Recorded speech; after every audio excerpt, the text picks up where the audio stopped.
Dans cette formation, nous allons voir maintenant comment retirer des imperfections sur un visage, des grains de beauté ou encore des taches. Donc, comme vous pouvez le voir, j'ai ici une image qui est actuellement ouverte dans mon logiciel Adobe Photoshop CS6. Il s'agit donc d'une dame avec quelques taches sur le visage ou encore d'autres imperfections, et je vais pouvoir les retirer à l'aide des différents outils qui me sont proposés par mon logiciel Photoshop CS6.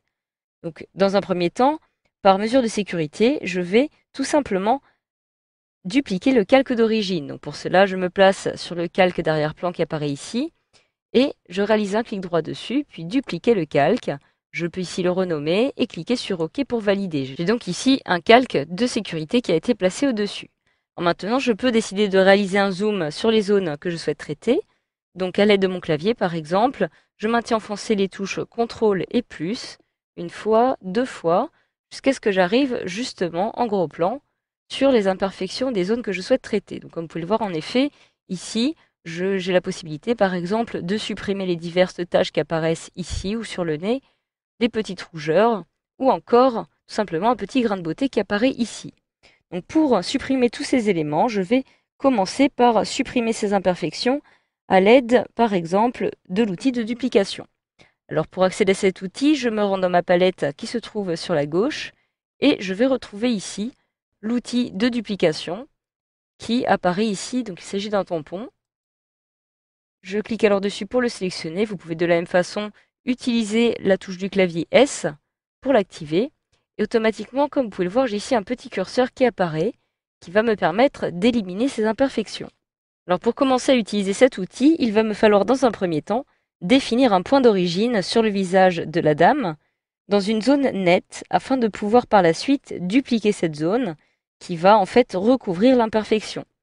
Donc admettons par exemple que je souhaite justement éliminer l'imperfection du petit grain de beauté qui apparaît ici. Je vais me placer pas très loin de ce grain de beauté afin de retrouver par exemple un ton de la couleur de peau qui se rapproche de la zone à traiter. Donc admettons ici, j'appuie sur la touche Alt, je la maintiens enfoncée. Comme vous pouvez le voir, j'ai ici ma petite souris qui vient de prendre l'apparence d'une cible. Donc je vais pouvoir maintenant définir le point de cible de mon choix. Donc je clique par exemple ici et je viens donc de définir ma cible. Et là, que va-t-il se passer?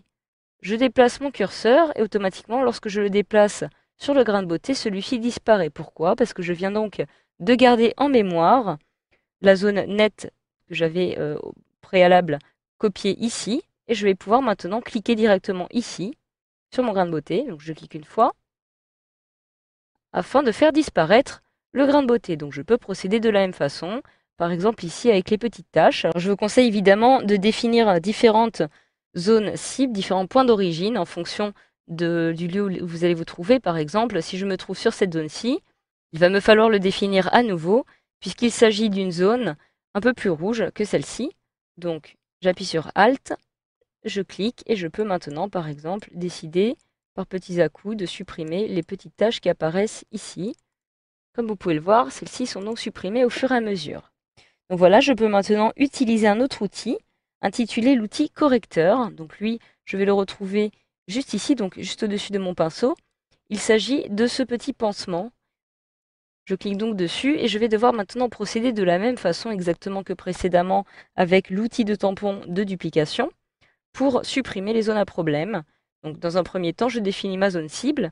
Alors admettons cette fois-ci que je souhaite supprimer les petites taches du nez. Je vais définir une zone cible ici par exemple. Donc j'appuie une fois sur Alt, je la sélectionne et je peux ainsi, par à-coup, comme vous pouvez le voir, recréer une zone plus nette, donc sans taches. En effet, vous voyez même d'ailleurs les petits grains de peau, les pores de la peau qui sont formés de la même façon et qui apparaissent directement ici. C'est donc une zone qui apparaît ici beaucoup plus nette. Alors enfin, il y a aussi un autre outil que vous allez pouvoir utiliser. Il s'agit de l'outil pièce. Alors pour retrouver l'outil pièce, je me rends à nouveau dans la zone du correcteur, je réalise un clic droit et je sélectionne ici l'outil pièce. Alors celui-ci va fonctionner d'une autre façon. Par exemple, si je souhaite masquer la petite zone, la petite tache qui apparaît ici, je vais dans un premier temps entourer cette zone. Donc comme s'il s'agissait d'un outil de sélection, je peux la sélectionner en maintenant enfoncé, comme ceci. Une fois que j'ai entouré la zone à problème, je vais la déplacer maintenant vers une zone plus nette. Donc je clique, je maintiens enfoncé et je peux la déplacer par exemple juste à côté. Et lorsque je relâche et que j'appuie sur CTRL D pour désélectionner ma zone, j'ai bel et bien la tâche qui vient donc de disparaître puisque celle-ci a été substituée par une zone un peu plus nette. Et donc voilà, grâce à cette formation, vous savez désormais comment procéder pour retirer les imperfections de la peau directement depuis votre logiciel Adobe Photoshop CS6.